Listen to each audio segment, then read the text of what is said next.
Hello my dear learners, welcome to IAS short shot. मेरा नाम है मयूरी भागवानी और आज की डेट है 13 जनवरी।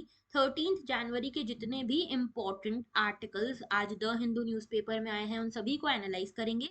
साथ ही जितने भी इम्पोर्टेंट करंट अफेयर्स आज न्यूज में हैं उन सभी को एनालाइज करेंगे आज के इस द हिंदू न्यूज़पेपर एनालिसिस में। शुरुआत करेंगे आज के इस लेक्चर की। और आज का जो बड़ा मुद्दा होने वाला है वो है prime minister inaugurates voice of global south summit. तो ये ग्लोबल साउथ समिट क्या है, voice of global south summit क्या है, क्यों जरूरत पड़ी इसकी, और हमारे प्रधानमंत्री ने क्या कहा है इस समिट में, इसकी बात करेंगे। तो बेसिकली मैं बता दूं कि voice of global south summit जो है इसको होस्ट किया है हमारे इंडिया के प्राइम मिनिस्टर ने। हालांकि ये होस्टिंग वर्चुअल थी। ओके, तो इसमें क्या क्या बातें हुई इस सब की बात करेंगे।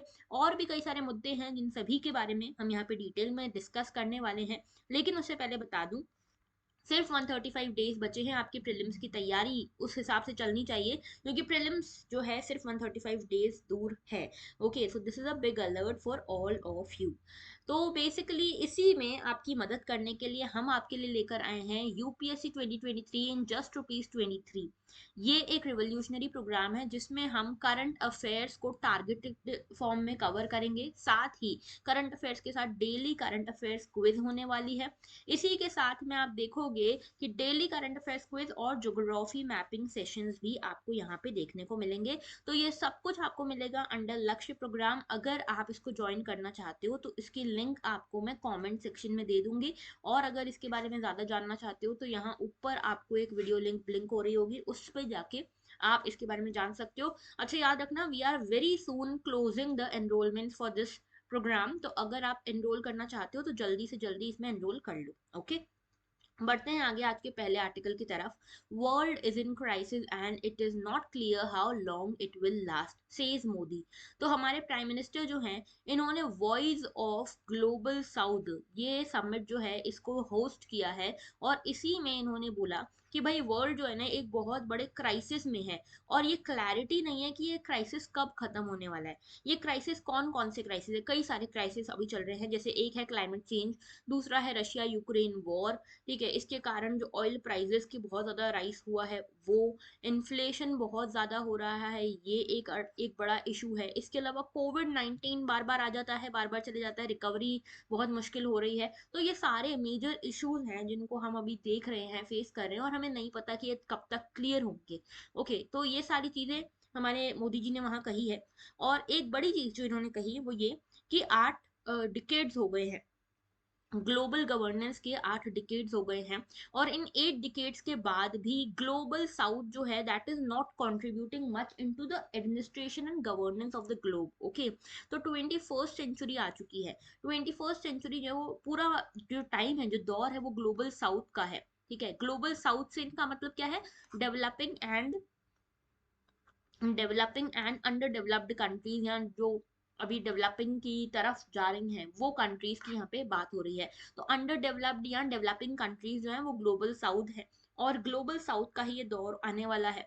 और ऐसे में हम देखते हैं कि जितने भी चैलेंजेस अभी हम देख रहे हैं ना, ये चैलेंजेस का कारण ग्लोबल साउथ नहीं है। जैसे ये सारे इश्यूज देखो, क्लाइमेट चेंज हो गया, रशिया यूक्रेन हो गया, ऑयल प्राइसेस, इन सभी का कारण ग्लोबल साउथ नहीं है, लेकिन इन सभी का भुगतान ग्लोबल साउथ को करना पड़ रहा है। तो we need to raise our voice, इस तरह से हमारे प्राइम मिनिस्टर मोदी जो है उन्होंने ग्लोबल साउथ समिट की शुरुआत करी है। ओके, तो देखो भाई, सबसे पहले ये जानना जरूरी है कि ग्लोबल नॉर्थ और ग्लोबल साउथ का मतलब क्या है। अगर आप ये ग्लोब को देखोगे तो ऐसा नहीं कि सारा नॉर्दर्न हेमिस्फीयर जो है वो ग्लोबल नॉर्थ है और सारा सदर्न हेमिस्फीयर ग्लोबल साउथ है। ऐसा देखोगे तो उसमें तो इंडिया भी नॉर्थ में आ जाएगा और चाइना भी नॉर्थ में आ जाएगा। तो ये ग्लोबल नॉर्थ और ग्लोबल साउथ नहीं है।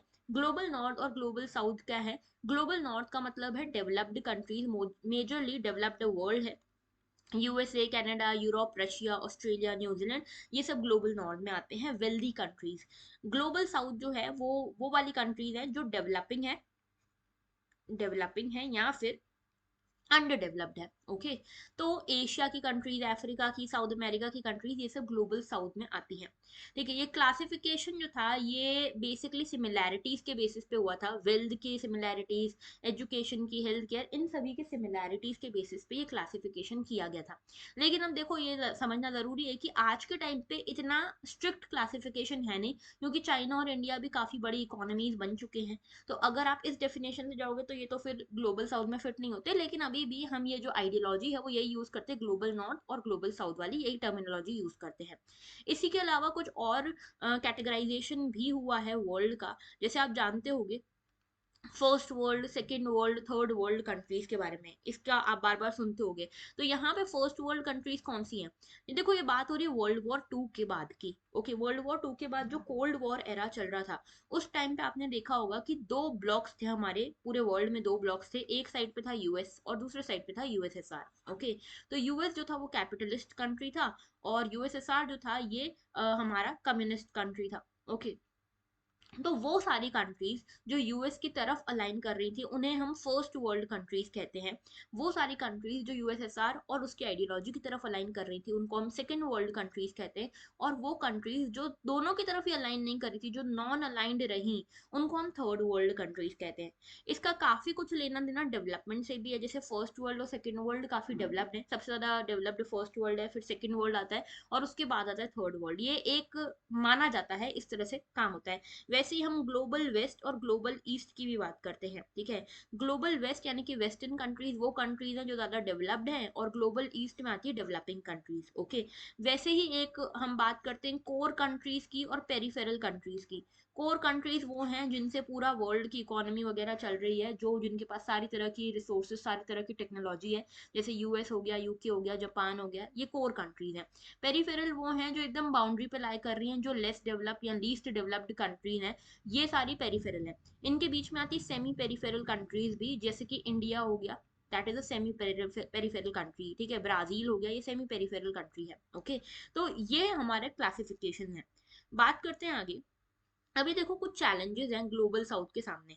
पहला चैलेंज है रशिया यूक्रेन वॉर का। ठीक है, रशिया यूक्रेन वॉर के चक्कर में जो सबसे ज्यादा बैंड बजी हुई है ना वो ग्लोबल साउथ की है, क्योंकि प्राइस राइज हो गया है। प्राइस राइज के कारण जो इकोनॉमीज हैं वो ठप पड़ रही हैं, इन्फ्लेशन बहुत ज्यादा हो रहा है। इनफैक्ट अगर मैं बात करूं पाकिस्तान की, तो आप लोगों ने देखा होगा पाकिस्तान की कुछ क्लिप्स बहुत वायरल हो रही हैं। पाकिस्तान का जो बलूचिस्तान वाला प्रोविंस है, वहां पे ऐसी कंडीशंस आ चुकी हैं, इतना इकोनॉमिक डिस्ट्रेस है कि वहां पे लोग आटे के लिए, आटे की एक बोरी के लिए लोग एक दूसरे की जान लेने पे उतर आए हैं। तो कल ही मैं कुछ पढ़ रही थी, वहां पे मैंने देखा 7 people died in this thing. ठीक है, 7 पीपल जो थे उनकी जान चली गई आटे की मारामारी में। ठीक है, मतलब कैन यू जस्ट इमेजिन, इतना यहाँ पे हालत खराब है। और बाकी भी देशों में देख लो आप, वहां पे भी इन्फ्लेशन और प्राइस राइज का इशू बहुत ज्यादा इंपॉर्टेंट हो गया है आज के टाइम पे। और इसका रीजन क्या है? रशिया यूक्रेन वॉर, जिसमें पीछे कौन है? यूएस है और यूएसएसआर है, या यूएसएसआर तो नहीं, रशिया है। ठीक है, तो ये दोनों कंट्रीज हैं। तो इन दोनों डेवलप्ड कंट्रीज के चक्कर में डेवलपिंग कंट्रीज ग्लोबल साउथ पिस रहा है। दूसरा, चाइना की इंटरफेरेंस भी बहुत हो गया है। चाइना देखो, वैसे तो इसको ग्लोबल साउथ का ही हिस्सा माना जाता है, लेकिन चाइना इकोनॉमिकली काफी अच्छा कर रहा है, टेक्नोलॉजिकली अच्छा कर रहा है, लेकिन काफी इंटरफेयर कर रहा है। जैसे रशिया यूक्रेन वॉर में भी चाइना रशिया का सीधे तौर पे साथ दे रहा है। ओके, इसके कारण ये वॉर और इन्फ्लेट हो रही, और ज्यादा यहाँ पे बढ़ रही है। चाइना ने बेल्ट एंड रोड इनिशिएटिव बनाया। अब समझ नहीं आता ये बेल्ट एंड रोड इनिशिएटिव किसके लिए बनाया, खुद के इंटरेस्ट के लिए बनाया है कि रीजन के इंटरेस्ट के लिए बनाया है, बहुत डिफिकल्ट है इसको समझ पाना। ठीक है, थर्ड है यूएस की हेजीमनी। यूएस अपना पत्ता कभी भी कटने नहीं देगा, तो यूएस अपने चक्कर में सभी की बैंड बजा रहा है। जैसे यूएस जो है वो काफी सारी प्रॉक्सी वॉर्स कई सारी जगह पे लड़ रहा है। ओके, यूएस जो है नेटो को हैंडल करता है, और नेटो जो है काफी पॉलिटिसाइज कर रहा है पूरे यूरोप को। ओके, तो इसके कारण जो ग्लोबल साउथ है उसको भी इम्पैक्ट होता है। चौथा है एडिक्वेट एक्सेस नहीं है हमारे पास रिसोर्सेज का, ग्लोबल साउथ के पास एडिक्वेट एक्सेस नहीं है रिसोर्सेज का। ओके, फिफ्थ है हमारा इम्पैक्ट ऑफ कोविड 19। कोविड 19 का इम्पैक्ट जो है बहुत स्ट्रांग है, और इसका स्ट्रांग इम्पैक्ट ग्लोबल साउथ पे पड़ा। मतलब देखो, आप लोगों ने देखा होगा ग्लोबल इनिक्विटीज ये एक हो गई थी वैक्सीन को लेकर। ठीक है, तो ग्लोबल साउथ जो था, अफ्रीका की कंट्रीज, एशिया की कंट्रीज, इनको ही सबसे ज्यादा प्रॉब्लम आई थी। सिक्स्थ है हमारा issue of green energy fund. अभी देखो क्लाइमेट चेंज हो रहा है, ठीक है, बहुत सारे देशों में क्लाइमेट चेंज हो रहा है। अभी हमारे देश में जोशीमठ में जो हो रहा है वो भी देख रहे हो। तो क्लाइमेट चेंज बहुत हो रहा है, पाकिस्तान में अभी रिसेंटली फ्लड्स आई थी एंड सो ऑन। ओके, तो क्लाइमेट चेंज का कारण क्या है? डेवलप्ड कंट्रीज, ग्लोबल नॉर्थ जो है, दैट इज द रीजन, क्योंकि इन्होंने ही सबसे ज्यादा फॉसिल फ्यूल्स यूज किए हैं, सबसे ज्यादा इंडस्ट्रियलाइजेशन इन्होंने ही किया है। लेकिन ये जो क्लाइमेट चेंज है इसका भुगतान हम कर रहे हैं। तो ऐसे में डेवलप्ड कंट्रीज को कुछ एक यहाँ पे एड देना चाहिए डेवलपिंग कंट्रीज को, लेकिन ये एड नहीं दे रही हैं डेवलपिंग कंट्रीज को, ये डेवलप्ड कंट्रीज। तो ग्लोबल एनर्जी फंड का भी इशू है। अब ये तो हमने देखे challenges. Now what are the efforts that we have done, ठीक है, एफर्ट्स हमने क्या किया है? हमने एफर्ट्स के तौर पे कुछ ऑर्गेनाइजेशन बनाई है, जैसे हमने एक इप्सा बनाया, ठीक है, इप्सा जो इंडिया ब्राजील साउथ अफ्रीका वाला एक ऑर्गेनाइजेशन है। इसके अलावा हमने ब्रिक्स बनाया, और भी हम कई सारी ऑर्गेनाइजेशंस बनाते जा रहे हैं, ठीक है। इसके साथ हम साथ में सब मिलकर कुछ ना कुछ यहाँ पे एमओयूज भी साइन करते रहते हैं, सो दैट हमारा जो डेवलपमेंट है वो होता रहे, ठीक है। तो ये बेसिकली एक G4 कंट्रीज भी हमने बनाई, एक ग्रुप ऑफ 4, जिसमें हमने बोला कि भाई हमारी जो डेवलपिंग कंट्रीज है उनको भी शामिल होना चाहिए यूएनएससी की परमानेंट मेंबरशिप में। ओके, तो ये सारे जो हैं ये एफर्ट्स हैं हमारे, एंड इसी में एक एफर्ट अब ये जुड़ा है कि voice of global south, voice of global south summit अब यहाँ पे लॉन्च की गई है। ओके, तो ये था पूरा आर्टिकल। नेक्स्ट आर्टिकल की तरफ बढ़ रहे हैं। Next article is about governor polity, से आप इसको कनेक्ट कर सकते हो। गवर्नर एंड चीफ मिनिस्टर्स के बीच में बहुत ज्यादा प्रॉब्लम्स हमको देखने को मिल रही है, एक बहुत बड़ा टसल देखने को मिल रहा है। तो तमिलनाडु में भी ये टसल देखने को मिला। तमिलनाडु के गवर्नर RN रवि जो हैं वो असेंबली से वॉकआउट कर गए, ठीक है। यहाँ पे क्या हुआ कि यहाँ पे तमिलनाडु की असेंबली में काफी ड्रामेटिक सीन हो गए। गवर्नर जो है उन्होंने कुछ पोर्शंस जो थे, जो कैबिनेट ने जो स्पीच वगैरह लिखी थी, कैबिनेट ने जो कंटेंट दिया था उसको एड्रेस कर रहे थे, और उसी में उन्होंने कुछ पोर्शन स्किप कर दिए। और ये स्किप इसलिए करे कि भाई आप द्रविड़ में या तमिल में आप सेंटर को आप यहाँ पे एड्रेस नहीं कर सकते, बुला नहीं सकते। तो यहाँ पे basically Dravidian model of governance जो चल रहा था उसके चक्कर में ये जो गवर्नर हैं और यहाँ के चीफ मिनिस्टर, उनके बीच में टसल हो गई। चीफ मिनिस्टर भी अपनी अपनी बातें कहने लग गए, गवर्नर भी अपनी अपनी बातें कहने लग गए, गवर्नर अल्टीमेटली वॉकआउट कर जाते हैं। और ये चीज़ सिर्फ यहाँ पे नहीं हुई है, बहुत सारी दूसरी जगह पे हुई है, जैसे कि केरला में भी सेम चीज़ हुई। केरला में जो गवर्नर आरिफ मोहम्मद जी हैं उन्होंने यहाँ पे कई सारे जो चांसलर वाइस चांसलर्स थे कई सारी यूनिवर्सिटीज के, उनको रिजाइन करवा दिया या उनको हटवा दिया। और बहुत ज़्यादा प्रॉब्लम यहाँ पे भी हो रही थी काउंसिल ऑफ मिनिस्टर्स और गवर्नर के बीच में। तेलंगाना में भी यहाँ पे सेम देखा गया, महाराष्ट्र में भी सेम देखा गया। और ये एक पैटर्न सा बन रहा है, जो रूलिंग पार्टी हमारी सेंटर पे है और जो रूलिंग पार्टी स्टेट में है, अगर उन दोनों में डिफरेंस है, अगर वो दोनों अलग अलग पार्टीज हैं, तो यहाँ पे सबसे ज्यादा टसल देखने को मिलती है between governor and the chief minister और द काउंसिल ऑफ मिनिस्टर। और ये जो पूरी टसल है ये सिर्फ गवर्नर और चीफ मिनिस्टर की या दो कॉन्स्टिट्यूशनल पोजिशंस की नहीं है, ये टसल दिखती है सेंटर वर्सेस स्टेट की। क्यों ऐसा? क्योंकि गवर्नर जो है वो ये कहा जाता है कि सेंटर के एजेंट है, क्योंकि ये रूलिंग पार्टी जो होती है गवर्नर को वही अपॉइंट करवाती है वाया प्रेसिडेंट। ओके, तो सेंटर के एजेंट होते हैं गवर्नर, और स्टेट जो है वो तो अपनी अलग पार्टी लेकर बैठा है। तो इन दोनों के बीच में टसल का ही एक साइन है गवर्नर एंड चीफ मिनिस्टर के बीच की टसल। गवर्नर की बात करें तो क्या गवर्नर बाउंड है स्टेट गवर्नमेंट के सारे डिसीजंस मानने के लिए? तो देखो आर्टिकल 154 बोलता है कि जो टोटल एग्जीक्यूटिव पावर है स्टेट की वो गवर्नर के पास रहेगी, और ये जो पावर है इसको गवर्नर डायरेक्टली या फिर इनडायरेक्टली एक्सेस कर सकते हैं, एक्सरसाइज कर सकते हैं। इसमें आर्टिकल 163 भी है। आर्टिकल 163 बोलता है कि जहां पे भी गवर्नर के डिस्क्रिशन की जरूरत है वहां पे गवर्नर डिस्क्रिशन से काम कर सकते हैं, बाकी सारी जगह पे काउंसिल ऑफ मिनिस्टर्स उनको एड एंड एडवाइस देंगे। ओके, आर्टिकल 163 क्लॉज 2 बोलता है कि कोई भी मैटर ऐसा है जहां पे गवर्नर के डिस्क्रिशन की जरूरत है तो सारा का सारा डिसीजन सिर्फ और सिर्फ गवर्नर पर डिपेंड करेगा और वही फाइनल होगा। 42nd कॉन्स्टिट्यूशनल अमेंडमेंट हुआ 1976 में।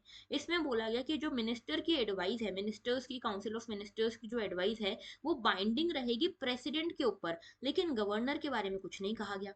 लेकिन सुप्रीम कोर्ट ऑफ इंडिया के कई सारे ऐसे जजमेंट्स, लैंडमार्क जजमेंट्स रहे जहां पे इस तरह की बात हुई है। जैसे कि 2016 का नबम रेबिया जजमेंट हुआ, जिसमें ये बोला गया सुप्रीम कोर्ट के द्वारा कि आर्टिकल 163 जो है कॉन्स्टिट्यूशन का वो गवर्नर को एक जनरल डिस्क्रिशनरी पावर देता है, एक ऐसी पावर नहीं देता है कि भाई वो काउंसिल ऑफ मिनिस्टर्स के अगेंस्ट ही काम कर सके। फिर एक और केस आया 1974 का, जिसमें ये बोला गया कि प्रेसिडेंट एंड गवर्नर जो है वो अपनी पावर्स को, फॉर्मल पावर्स को एक्सरसाइज करते हैं in accordance with the ministers advice. Okay, कोई एक्सेप्शनल सिचुएशन आएगी वहीं पर डिस्क्रिशन यूज होगा, वरना आपको काउंसिल ऑफ मिनिस्टर्स की एडवाइस पे ही काम करना है। So what is the way out? अब इतनी प्रॉब्लम्स हो रही है, क्या किया जाए? तो देखो यहाँ पे सेंटर स्टेट रिलेशंस को इम्प्रूव करने पे हमारा फोकस होना चाहिए। फोकस ये होना चाहिए कि गवर्नर्स जो हों वो नॉन पॉलिटिकल हों और इंडिपेंडेंट मैकेनिज्म के थ्रू, कंसल्टेशन के थ्रू, चीफ मिनिस्टर्स की कंसल्टेशन के थ्रू इनको अपॉइंट किया जाए। ओके, सो दैट स्टेट की वर्किंग आसानी से हो सके, गवर्नेंस अच्छे से हो सके। सरकारी कमीशन आई थी सेंटर स्टेट रिलेशंस पे, इन्होंने भी बोला कि गवर्नर का जो रोल है ना वो ये है कि गवर्नमेंट बनने, ठीक है, ये नहीं कि गवर्नमेंट को बनाने की वो कोशिशें करें। ओके, जैसे हम देखते हैं ना कई बार गवर्नर जो होता है वो कोशिश करता है कि उनकी पॉलिटिकल पार्टी से गवर्नमेंट बन जाए, तो ऐसा नहीं करना चाहिए, ये सरकारी कमीशन कहती है। अब यहाँ पे रिकमेंडेशन तो कई सारी हैं, लेकिन मानना नहीं मानना ये हमारी गवर्नमेंट्स के ऊपर है, हम है ना, तो अब इसको हमको चेकआउट करना पड़ेगा। सो गवर्नर की बात करें तो इसमें कुछ आर्टिकल्स स्पेशली, जैसे कि आर्टिकल 167 जो है वो बोलता है कि गवर्नर अपने हिसाब से चीफ मिनिस्टर से यहाँ पे एडमिनिस्ट्रेटिव और लेजिस्लेटिव मैटर्स के ऊपर इंफॉर्मेशन सीख कर सकता है। गवर्नर अपने डिस्क्रिशन के हिसाब से आर्टिकल 200 के अंदर प्रेसिडेंट की कंसिडरेशन के लिए कोई भी बिल को रिजर्व रख सकता है। गवर्नर अपने डिस्क्रिशन के हिसाब से आर्टिकल 356 के अंतर्गत प्रेसिडेंट रूल लागू कर सकता है जब उसे लगे कि स्टेट में कॉन्स्टिट्यूशनल मशीनरी फेल हो रही है। गवर्नर जो है ये सीएम की एड एंड एडवाइस से बाउंडेड नहीं है जब उसको अपने आसपास की कोई नेबरिंग यूनियन टेरिटरी का यहाँ पे काम दिया जाए। ओके, यहाँ फिर उसको अपने आसपास के कोई स्टेट का भी वो गवर्नर बना दिया जाए तो उसमें काउंसिल ऑफ मिनिस्टर एक स्टेट के दूसरे स्टेट के गवर्नेंस में नहीं बोल सकते। ओके, सिक्स शेड्यूल जो है इसमें भी गवर्नर डिसाइड करेंगे कि भाई किसको ऑटोनॉमस ट्राइबल डिस्ट्रिक्ट काउंसिल बनाना है, किसको यहाँ पे कितना अमाउंट देना है एंड सो ऑन। ओके, तो ये सारे जो है गवर्नर के डिस्क्रिशनरी पावर्स हैं। अब ऐसे में बात आती है कि भाई अभी तक रिकमेंडेशंस क्या रही गवर्नर को लेकर। तो एक राजमन्नार कमेटी आई थी 1971 में। इस कमेटी ने रोल ऑफ गवर्नर के बारे में ये कहा कि गवर्नर जो है ना स्टेट के, he should not consider himself as an agent of center but play his role as a constitutional head of the state। एक बार आप गवर्नर बन गए ना, अब आपका काम है कि आप स्टेट का यहाँ पे कॉन्स्टिट्यूशनल हेड बनो, स्टेट के वेलफेयर के लिए काम करो, ना कि आप सेंटर के एजेंट बन जाओ। ओके, दूसरा पुंछी कमीशन आई थी 2007 में। उन्होंने ये कहा सेंटर स्टेट रिलेशन के बारे में कि गवर्नर जो है उनको एक ऐसे लीडर को इनवाइट करना चाहिए गवर्नमेंट बनाने के लिए जो कि या तो मेजोरिटी पार्टी है, जो कि लार्जेस्ट सिंगल पार्टी है, या फिर वो पहले से अलायंस बनाया था उन्होंने और उनको लार्जेस्ट नंबर मिला है।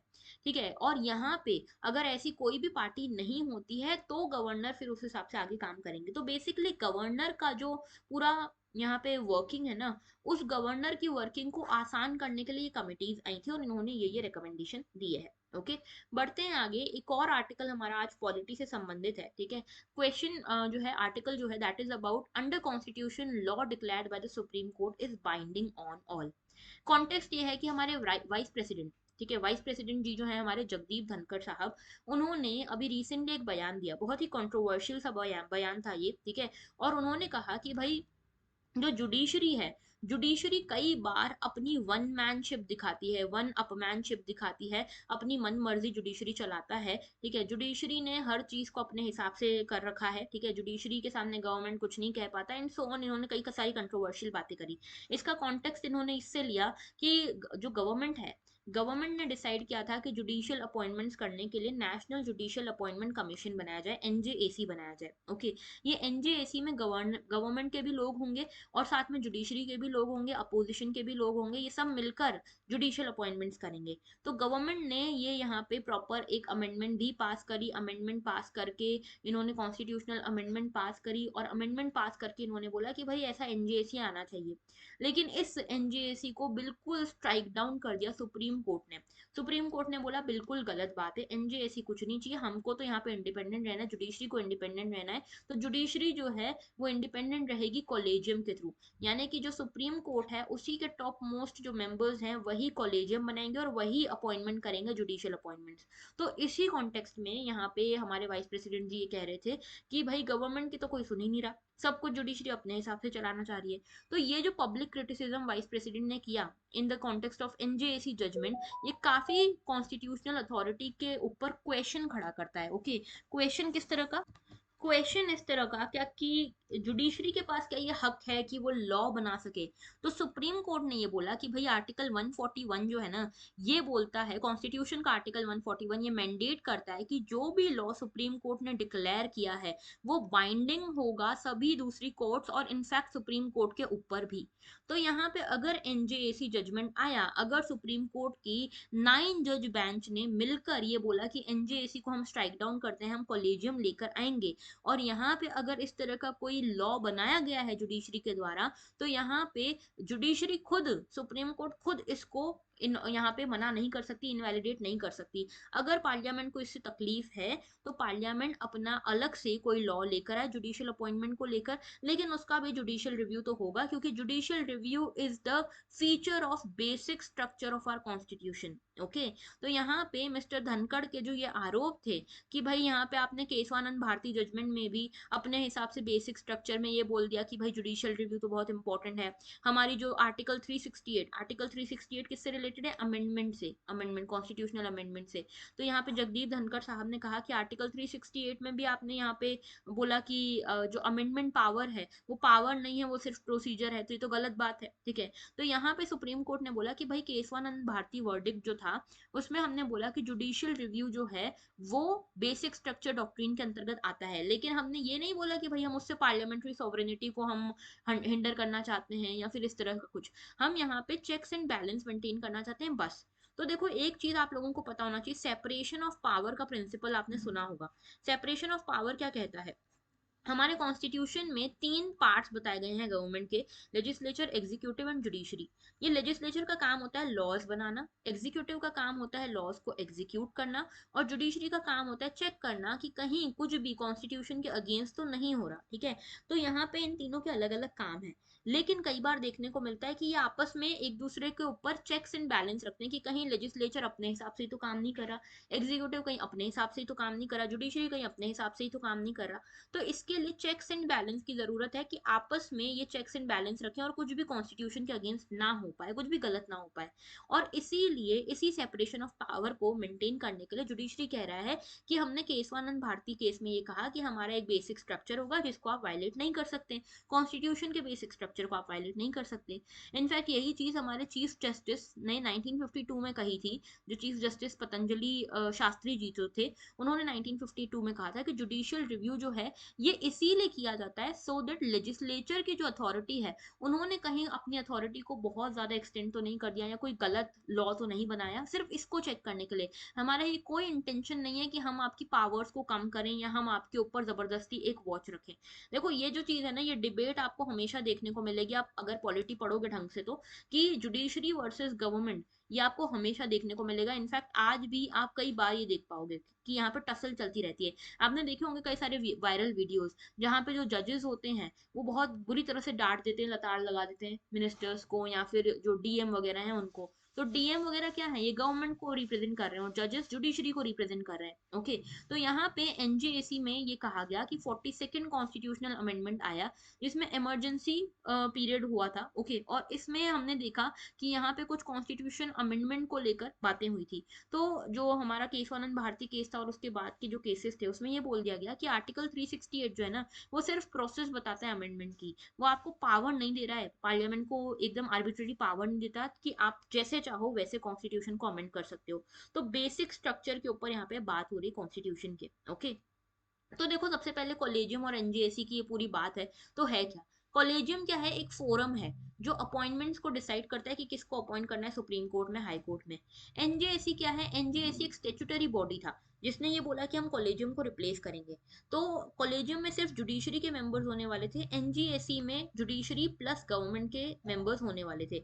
इसमें चीफ जस्टिस ऑफ इंडिया और 4 सीनियर मोस्ट जजेस थे, लेकिन इसमें बात हो रही थी कि भाई सभी लोग होंगे। इसमें कॉन्स्टिट्यूशनल अमेंडमेंट भी हुआ था, 99th अमेंडमेंट हुआ था, और पास भी किया गया था, राज्यसभा लोकसभा दोनों से पास किया गया बिना किसी अपोजिशन से, यानी कि बिन अपोजिशन भी इसके लिए रेडी था।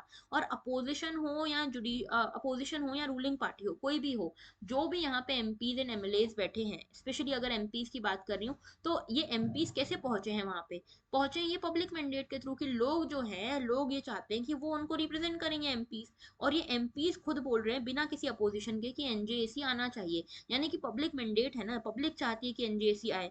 लेकिन जुडिशरी जुडिशरी को तो भाई किसी ने इलेक्ट भी नहीं किया है ना। लेकिन फिर जुडिशरी क्या करती है, इनके 99 कॉन्स्टिट्यूशनल अमेंडमेंट को, जो कि एक तरह से पब्लिक मैंडेट भी है, उसको स्ट्राइक डाउन कर देती है। तो जो ये सिस्टम है, कॉलेजियम सिस्टम, ये 1993 में ही आ गया था सुप्रीम कोर्ट के एक वर्डिक्ट से। कॉलेजियम जो है वो उसका फाइनल से होगा अपॉइंटमेंट में, ये कहता है प्रेसिडेंट सिर्फ नाम का अप्रूवल देंगे और अपॉइंट करेंगे जिसको भी ये जुडिशरी वाले कहेंगे, कॉलेजियम वाले कहेंगे। ओके, तो पार्लियामेंट जो था इसको चेंज करना चाहता था, इस सिस्टम को, कॉलेजियम को, और इसीलिए एनजेएसी एक्ट लाए 2014 में। और इन्होंने एनजेएसी बनाया, नेशनल जुडिशियल अपॉइंटमेंट कमीशन बनाया, लेकिन उसको स्ट्राइक डाउन कर दिया यहाँ पे सुप्रीम कोर्ट ने। अब देखो यहाँ पे कंटेंशन क्या है। कंटेंशन ये है इसका कि objection was the inclusion of law minister and two eminent persons. तो एनजेएसी में बार बार एनजेएसी में ये कहा जा रहा था कि लॉ मिनिस्टर भी होंगे, एमिनेंट पर्संस भी होंगे। तो यहाँ पे ये एमिनेंट पर्सन कौन होगा, इन्होंने बोला one of the eminent person जो है वो यहाँ पे नॉमिनेट होना चाहिए शेड्यूल कास्ट, शेड्यूल ट्राइब वगैरह से। ठीक है, इसमें एनजेएसी में कोई भी रिकमेंडेशन जो है उसको अपोज नहीं किया जा सकता, मतलब any recommendation oppose by two members would be dropped. अगर किसी ने भी अपोज किया, दो लोगों ने अपोज किया, दो से ज्यादा ने अपोज किया, तो वो रिकमेंडेशन ही ड्रॉप हो जाएगा, मतलब फिर उस जज को यहाँ पे सुप्रीम कोर्ट या हाई कोर्ट में नहीं भेजा जाएगा। तो पिटिशनर्स का कहना यह है कि नॉमिनेटेड मेंबर्स जो हैं they can veto decision. Okay, और यहाँ पे गवर्नमेंट एनजेएसी के डिसीजन को पूरी तरह से कंट्रोल कर पाएगी, जुडिशरी के पास कोई इंडिपेंडेंस नहीं रहेगी। इसीलिए जुडिशरी बार बार कह रहा था कि हमको एनजेएसी नहीं चाहिए। सुप्रीम कोर्ट ने रूल आउट ये किया, अल्टीमेटली रूल किया कि 99th अमेंडमेंट जो है वो इंडिपेंडेंस जो है जुडिशरी की उसको अफेक्ट करेगा। पांचों जजेस ने ये सेपरेटली ये बोला कि भाई ऐसा है कि हम नहीं चाहते कि जुडिशरी की इंडिपेंडेंस यहाँ पे अफेक्ट हो, क्योंकि जुडिशरी की independence comes under the basic structure of constitution, और इसीलिए हम यहाँ पे इसके साथ छेड़खानी नहीं करेंगे। जो 22 ईयर्स से कॉलेजियम सिस्टम चला आ रहा है वही चलेगा। ओके, तो ये दो सिस्टम्स थे, अगर और पढ़ना चाहो इसके बारे में तो यहाँ से पढ़ सकते हो, मेजरली मैंने आपको सब कुछ समझा दिया है। Okay, now moving on to next topic, missing doctors. Missing doctors के बारे में एक यहाँ पे आर्टिकल है कि जो हमारा रूरल हेल्थ इंफ्रास्ट्रक्चर है, रूरल हेल्थ इंफ्रास्ट्रक्चर में हमारा होते हैं एक यहाँ पे कम्युनिटी हेल्थ सेंटर्स। ये कम्युनिटी हेल्थ सेंटर्स में डॉक्टर्स की बड़ी शॉर्टेज है। इंडिया जो है डॉक्टर, स्पेशलिस्ट डॉक्टर्स जो है उनकी शॉर्टेज फेस कर रहा है, specially in the community health centres in the rural health area. Okay, तो ये rural health statistic report I union health ministry की। इन्होंने कहा है कि जो कम्युनिटी हेल्थ सेंटर्स है वहां पे 80% से ज्यादा शॉर्टेज है डॉक्टर्स की, स्पेशलिस्ट डॉक्टर्स की।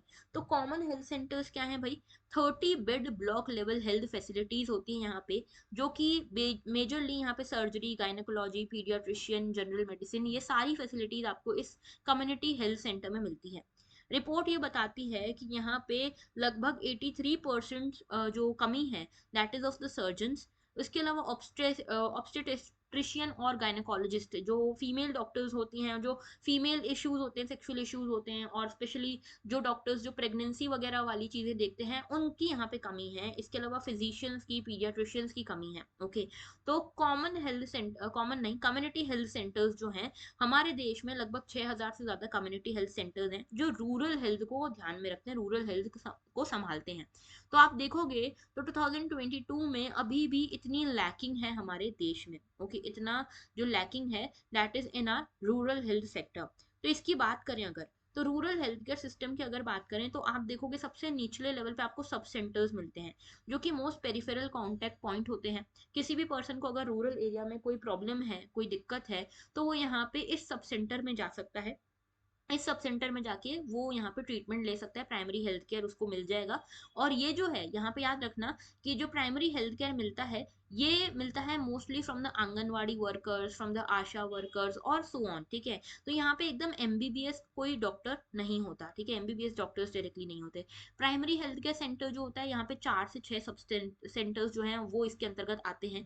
4 से 6 बेड्स यहाँ पे आपको मिलते हैं, मेडिकल ऑफिसर्स यहाँ पे मिलते हैं, पैरामेडिकल स्टाफ आपको मिलता है। ओके, और यहाँ पे स्पेशलाइज्ड हेल्थ सर्विसेज मिल सकती हैं। लेकिन सबसे ऊपर होता है रूरल हेल्थ केयर में कम्युनिटी हेल्थ सेंटर। और ये community health centre 30 bedded hospital होता है जिसमें एमबीबीएस डॉक्टर्स होते हैं, और यहाँ पे चार चार प्राइमरी हेल्थ सेंटर्स जो हैं वो सब चार प्राइमरी हेल्थ सेंटर्स एक कम्युनिटी हेल्थ सेंटर के अंतर्गत आते हैं। यहाँ पे स्पेशलाइज्ड हेल्थ सर्विसेज आपको मिलती हैं। ओके, तो हमने जैसे अभी देखा ना कि हमारे देश में 6,000 से ज्यादा कम्युनिटी हेल्थ केयर सेंटर्स हैं और इन कम्युनिटी हेल्थ केयर सेंटर्स में 80% से ज्यादा लैकिंग है स्पेशलाइज्ड डॉक्टर्स की। तो और क्या इश्यूज हैं, देखो अभी ऐसा है कि ये जो हेल्थ केयर इंफ्रास्ट्रक्चर है ये 3 टायर सिस्टम है, हमने अभी देखा। लेकिन एक सबसे बड़ा इशू ये है कि रूरल एरियाज में हमारे जो लोग रहते हैं, पॉपुलेशन हमारे देश की 73% पॉपुलेशन रूरल एरिया में रहती है। लेकिन आज भी रूरल एरिया में 25% हेल्थ इंफ्रास्ट्रक्चर है बस, ठीक है। बाकी हेल्थ इंफ्रास्ट्रक्चर ही नहीं है, एक्सेस ही नहीं है लोगों के पास। तो जहाँ पे सबसे ज्यादा पॉपुलेशन रह रही है वहां पे ही सबसे कम हेल्थ इंफ्रास्ट्रक्चर है। और इसीलिए यहाँ पे पॉलिसी लेवल इंटरवेंशन की जरूरत है, स्पेशली इन इन एरियाज में। देखो रूरल लोगों को क्या क्या चैलेंजेस फेस करने पड़ते हैं हेल्थ को लेकर। एक तो है अफोर्डेबिलिटी कि क्या वो अफोर्ड कर पाएंगे। दूसरा है एक्सेसिबिलिटी, जैसे होता है ना कि आप गांव में रहते हो तो गांव में आपको सारे इलाज नहीं मिलते। जैसे अगर आपको कोई भी मेजर इलाज करना है, कोई छोटी सी सर्जरी भी करानी, तो आपको शहर आना पड़ता है, तो एक्सेसिबिलिटी नहीं है। अवेयरनेस नहीं है, पब्लिक पॉलिसीज के बारे में, हेल्थ केयर के रिलेटेड बेनिफिशियरी स्कीम्स के बारे में अवेयरनेस नहीं है। इसके अलावा हेल्थ केयर सर्विसेज की क्वालिटी भी उतनी अच्छी नहीं है। ऑर्गेनाइजेशनल चैलेंजेस क्या है, पहला तो डिस्ट्रीब्यूशन कम है हेल्थ केयर का, मतलब देख रहे हो ना हेल्थ केयर इंफ्रास्ट्रक्चर सिर्फ 25% है। ओके, स्किल्ड मैन पावर नहीं है, अभी हमने देखा कि स्किल्ड मैन पावर की कमी है, ठीक है, डॉक्टर्स की कमी है, सोशल इश्यूज को टैकल करना बहुत मुश्किल हो रहा है, अवेयरनेस क्रिएट करने की अभी और ज़रूरत है। और रूरल जो लोग हैं उनका माइंडसेट चेंज करना पड़ेगा। जैसे वहाँ पे किसी को भी कुछ होता है ना तो सबसे पहले झाड़ फूक वगैरह की तरफ ही जाते हैं, साइंस की तरफ नहीं आते, हेल्थ केयर की तरफ नहीं आते। तो इसके ऊपर अवेयरनेस जनरेट करना ज़रूरी है। तो आपका आज का question question for the day is, यहाँ पे पहला क्वेश्चन है आपको कि हेल्थ की बात करें ना तो ये बताओ जरा कि हेल्थ जो इशू है, सब्जेक्ट है, ये कौन सी लिस्ट में आता है। मतलब सेवेंथ शेड्यूल जो है हमारा, सेवेंथ शेड्यूल में आप सभी को पता है कि एक है यूनियन लिस्ट, दूसरी है स्टेट लिस्ट, तीसरी है कॉन्करेंट लिस्ट। तो ये कौन से सब्जेक्ट, कौन सी लिस्ट में आता है हेल्थ का सब्जेक्ट। और दूसरा मुझे आप लोग ये बताओ कि हेल्थ को लेकर हमारे यूनियन गवर्नमेंट ने, यानी कि हमारी इंडिया की गवर्नमेंट ने, सेंट्रल गवर्नमेंट ने कौन कौन सी स्कीम्स लॉन्च करी हैं, किन्हीं 3 स्कीम्स के नाम मुझे बताना। ओके, तो ये आपका आज का क्वेश्चन ऑफ द डे है। बढ़ते हैं आगे, नेक्स्ट इशू जो है हमारा मिसलेनियस से है। हॉकी का जो वर्ल्ड कप है वो इंडिया में लॉन्च किया गया है, मेंस हॉकी वर्ल्ड कप जो है ये इंडिया में आया है, इंडिया में लॉन्च हुआ है 2023 का ये जो वर्ल्ड कप है, उड़ीसा के भुवनेश्वर में ये हो रहा है, ठीक है। तो इसके बारे में बात कर लेते हैं। और देखो वैसे स्पोर्ट्स जो था पहले आता नहीं था यूपीएससी में, लेकिन आप लोगों ने देखा होगा 2021 के पेपर में 3 क्वेश्चन सीधे स्पोर्ट्स से आ गए थे। तो इंटरनेशनल हॉकी फेडरेशन, ये है इंटरनेशनल हॉकी फेडरेशन जो है ये लॉन्च कर रहा है इस वर्ल्ड कप को, ठीक है, मेंस वर्ल्ड कप को, हॉकी वर्ल्ड कप को। तो फेडरेशन ऑफ हॉकी जो है, इंटरनेशनल फेडरेशन ऑफ हॉकी 1924 में बना था। ये रिस्पॉन्सिबल है हॉकी में मेजर इंटरनेशनल टूर्नामेंट जो भी हो रहे हैं वो यही कराता है। लॉसेन स्विट्जरलैंड में इसके हेडक्वार्टर्स हैं।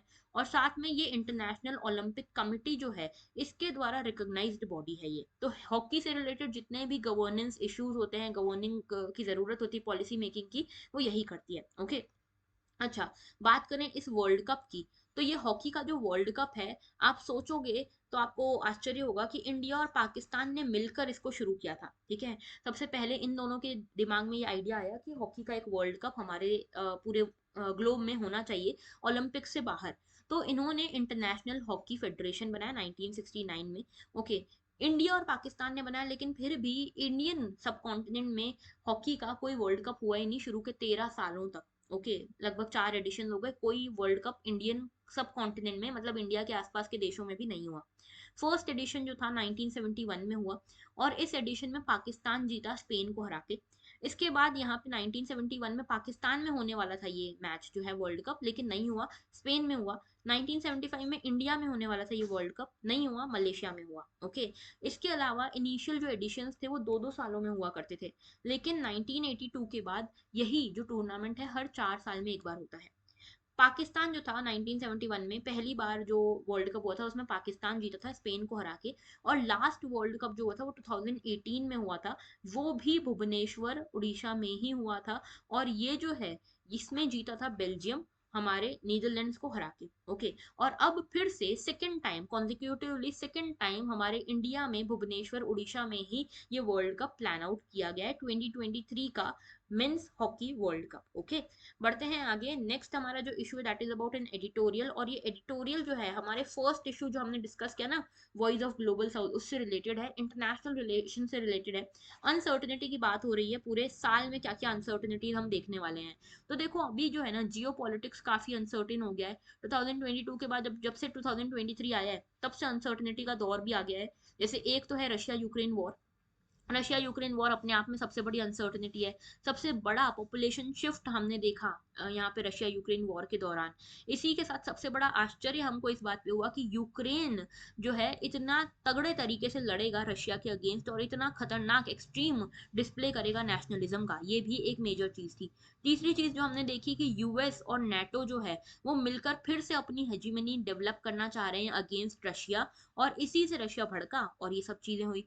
रशिया ने ये प्रॉमिस लेने की भी कोशिश करी यूएस और नेटो से कि भाई यूएस और नेटो जो है अपने आप को एक्सपांड नहीं करेंगे रशिया की तरफ यहाँ ईस्टर्न यूरोप में, ठीक है, लेकिन इसका कोई रिस्पॉन्स हमको ज्यादा देखने को नहीं मिला, क्योंकि स्वीडन और फिनलैंड भी बहुत जल्दी नेटो को यहाँ पे नेटो में शामिल होने वाले हैं। ओके, इसके साथ में हम देखते हैं कि कई सारे और भी इश्यूज हैं, जैसे ये जो वॉर वाला इशू है ना, ये हॉरिजॉन्टली और वर्टिकली भी बढ़ रहा है। हॉरिजॉन्टली बढ़ रहा है मतलब ये एरिया वाइज हॉरिजॉन्टली बढ़ रहा है, नए नए फ्रंट्स पे ये लड़ाया जा रहा है। और वर्टिकली मतलब ये नई नई टेक्नोलॉजीज इसमें ऐड ऑन की जा रही है, लाइक अलग अलग टेक्नोलॉजीज यहाँ पे ऐड ऑन हो रही है। एक तरह से ये प्रॉक्सी वॉर बन गया है यूएस और रशिया के बीच में, और ये प्रॉक्सी वॉर आपको सिर्फ यहाँ पे नहीं बहुत सारी जगह पे वर्ल्ड में देखने को मिलेगा। और इसके साथ में ये भी हो रहा है कि भाई रशिया जो है, रशिया को बाहर निकाल दिया गया है स्विफ्ट सिस्टम से, बैंकिंग सिस्टम से। हमारा जो वेस्ट है, वेस्ट ने सैंक्शंस लगा दिए रशिया के ऊपर। इसके चक्कर में ऑयल प्राइसेस बहुत बढ़ रहे हैं। वेपन को यूज कर रहा है, ऑयल के वेपन यूज, ऑयल को एक वेपन के तौर पे यूज किया जा रहा है रशिया के द्वारा। रिपल इफेक्ट्स हमको देखने को मिल रहे हैं एक के बाद एक। जैसे यहाँ पे चाइना जो है, चाइना और रशिया के रिलेशन बहुत स्ट्रांग हो गए, क्योंकि चाइना और ज्यादा इंक्लाइंड हो गया है रशिया की तरफ। और इसके चक्कर में इंडिया को भी टेंशन हो रही कि भाई पहले तो रशिया हमारा अलाय था, लेकिन अब ज्यादातर ऐसा लग रहा है कि ये चाइना का अलाय है। तो ये सारे इश्यूज देखने को मिल रहे हैं। इसके साथ में डिफेंस स्पेंडिंग भी हमको ज्यादा देखने को मिल रही है। जैसे आप देखोगे तो जो आसपास की जितनी भी कंट्रीज है उन्होंने अपनी डिफेंस स्पेंडिंग बढ़ा दी है ये रशिया यूक्रेन वॉर को देखते हुए, कि भाई कल को हमारे ऊपर हो गया अटैक तो हम उसके लिए केपेबल तो रहें। तो आप देखोगे अगर ओवरऑल ग्लोबल आप डिफेंस स्पेंडिंग देखोगे तो $2 ट्रिलियन के आसपास की यहाँ पे स्पेंडिंग हुई है 2022 में। यूरोपियन कंट्रीज हैं जर्मनी फ्रांस, वो अपनी डिफेंस स्पेंडिंग बढ़ा रही हैं। जापान ने बोला कि हम अपनी जीडीपी का 2% हिस्सा जो है वो डिफेंस में खर्च करेंगे। सोचो जापान जैसा शांत देश, एकदम शांत स्वभाव का देश है, लेकिन इनको जो नॉर्थ कोरिया है और चाइना, इन दोनों कंट्रीज ने इतना थपा दिया है जापान को कि इन्होंने बोला भाई हम भी डिफेंस में उतर रहे हैं, 2% जीडीपी का इसमें खर्च करेंगे। इंडिया भी अपनी जीडीपी का जो हिस्सा है वो ज्यादा से ज्यादा खर्च कर रहा है डिफेंस में। अब देखो यहाँ पे लेकिन कुछ चीजें होने वाली है, कुछ चीजें जो चेंज होंगी वो ये होंगी कि यहाँ पे धीरे धीरे हमारा जो चीजें हैं वो अनसेटल होती हुई दिख रही हैं। जैसे कि आप देखते हो पहले हम नॉन अलाइनमेंट की तरफ थे, लेकिन अब हम नॉन अलाइनमेंट से मल्टी अलाइनमेंट की तरफ जा रहे हैं। पहले हम पूरी तरह से रशिया पे डिपेंडेंट थे डिफेंस के लिए, काफी डिफेंस इक्विपमेंट हम रशिया से प्रोक्योर करते थे, लेकिन अब देखने को मिल रहा है कि रशिया का तो कुछ भी टिक ही नहीं पा रहा यूक्रेन के सामने। और यूक्रेन का जो सामान आ रहा है, यूक्रेन के जो वेपन है वो कहाँ से आ रहे हैं, यूएस से आ रहे हैं। तो यूएस हो गया, वेस्टर्न कंट्रीज हो गई, उनके वेपन्स के सामने रशिया के वेपन्स टिक ही नहीं पा रहे। तो हमें भी क्या सोचने की जरूरत है डिफेंस प्रोक्योरमेंट में, क्या डिफेंस इक्विपमेंट हमको भी चेंज करने की जरूरत है, क्योंकि कल को हमारे साथ अगर ऐसा कोई वॉर हो गया तो हमारे तो सारे रशिया के इक्विपमेंट हैं, ये तो बैठे ही रह जाएंगे, ठीक है, तो हम क्या करेंगे। तो ऐसे में डिफेंस सप्लाईज के लिए अलग से कोई सप्लायर ढूंढने की हमको जरूरत है, मल्टी अलाइनमेंट की तरफ बढ़ने की जरूरत है, डिफेंस आर्किटेक्चर को और स्ट्रॉन्ग करने की जरूरत है, और जरा चाइना के ऊपर भी एक वॉच आउट रखने की जरूरत है। साथ में जो स्ट्रैटेजिक ऑटोनॉमी की जैसी बातें होती थी, अब तो वो कोई मतलब की नहीं रही है, क्योंकि यूक्रेन हो गया, ताइवान हो गया, इन सब में हम देख रहे हैं कि कोई स्ट्रैटेजिक ऑटोनॉमी है नहीं। ओके, इंडिया के नेबरहुड की बात करें तो यूरोप हो गया, चाइना हो गया, इंडिया हो गया, बहुत ज्यादा मेजर इश्यूज ये फेस करने वाले हैं। जैसे चाइना की बात करें, चाइना तो बेचारा कोविड में ही पूरा खत्म हो गया है, ठीक है, कोविड के चक्कर में, इकोनॉमिक डाउनटर्न के चक्कर में ऐसा लगता नहीं कि चाइना कुछ ज्यादा चैलेंजेस पोस्ट कर पाएगा किसी के लिए। ओके, इसके अलावा आप देखते हो ताइवान से बस परेशान है चाइना। ओके, इंडिया की बात करें तो इंडिया जो है इंटरनेशनली बहुत सारे इश्यूज हो रहे हैं जिससे परेशान है, जैसे चाइना और रशिया के जो रिलेशन है वो स्ट्रांग हो रहे हैं। उसके अलावा आप देखते हो कि हमारी हमारी जो बॉर्डर्स हैं चाइना और पाकिस्तान के साथ उतनी सेटल्ड नहीं है। पाकिस्तान अपने आप में परेशान, इकोनॉमिक डिफिकल्टीज में घुसा हुआ है, ठीक है। इसके अलावा आप देखते हो नेपाल जो है उसमें अपनी प्रॉब्लम है, श्रीलंका में प्रॉब्लम है। लेकिन इंडिया को यहाँ पे अपने नेबर्स के साथ थोड़ी अच्छे से बना के रखना चाहिए। क्यों? क्योंकि चाइना धीरे धीरे रशिया की तरफ ड्रिफ्ट हो रहा है और ऐसे में हमको नेबर्स की जरूरत लगेगी। तो नेपाल को हम देख रहे हैं, नेपाल की जो नई गवर्नमेंट आई है वो सीधे चाइना की तरफ इंक्लाइंड है। अफगानिस्तान में तालिबान आ गया है, उसके चक्कर में टेररिज्म बढ़ रहा है। पाकिस्तान में इतने इकोनॉमिक इश्यूज हो रहे हैं तो कहीं फिर से टेररिज्म यहाँ पे बढ़ने ना लगे। श्रीलंका और बांग्लादेश में भी हमारे कुछ रिलेशन इतने खास है नहीं। तो हमको इन चीज़ों की तरफ ध्यान देने की ज़रूरत है, इंटरवीन करने की ज़रूरत है। और हमको ये देखने की ज़रूरत है कि किस तरह से हम यहाँ अनसर्टेन टाइम्स को एक अपॉर्चुनिटी की तरह यूज़ करें और किस तरह से इनसे सबसे ज़्यादा बेनिफिट हम निकाल सकें, एटलीस्ट अपनी स्टेबिलिटी इंश्योर कर सकें। ओके, तो ये था पूरा article and this was all for today. अगर आप हमसे कनेक्ट करना चाहते हो तो यहाँ ज़रूर कनेक्ट करना, ठीक है। आज का जो हाईलाइट ऑफ द डे है वो ये है कि हमारा इंस्टाग्राम जो है विद इन 1.5 मंथ हमारे 1K सब्सक्राइबर्स, 1K फॉलोअर्स हो गए। ज़्यादा कुछ तो पता नहीं, मुझे इंस्टाग्राम के बारे में ज़्यादा चलाया नहीं है, लेकिन ये है कि हाँ चलो अच्छा है, 1K फॉलोअर्स हो गए। तो अगर आप लोगों ने भी ज्वाइन नहीं किया ना हमारा इंस्टाग्राम पेज तो ज़रूर ज्वाइन करना, काफ़ी सारी अपडेट्स वहाँ पे आपको मिलती रहती हैं। ओके, अभी बहुत जल्दी हम इसी वीक में एक इंस्टाग्राम पेज पे ही हमारा एक लाइव सेशन करने वाले हैं, लाइव मेंटरशिप सेशन। तो अगर आप इंटरेस्टेड हो ना तो ज़रूर ज्वाइन करना हमें इंस्टाग्राम पे। इसके अलावा टेलीग्राम पे ज्वाइन करना मत भूलना। And that was all for today, thank you for watching and have a very good day. अगर लेक्चर अच्छा लगा है तो सब्सक्राइब करना मत भूलना, लाइक करना, शेयर करना और आज के क्वेश्चन का आंसर देना कमेंट सेक्शन में मत भूलना। That was all, thank you for watching and have a very good day.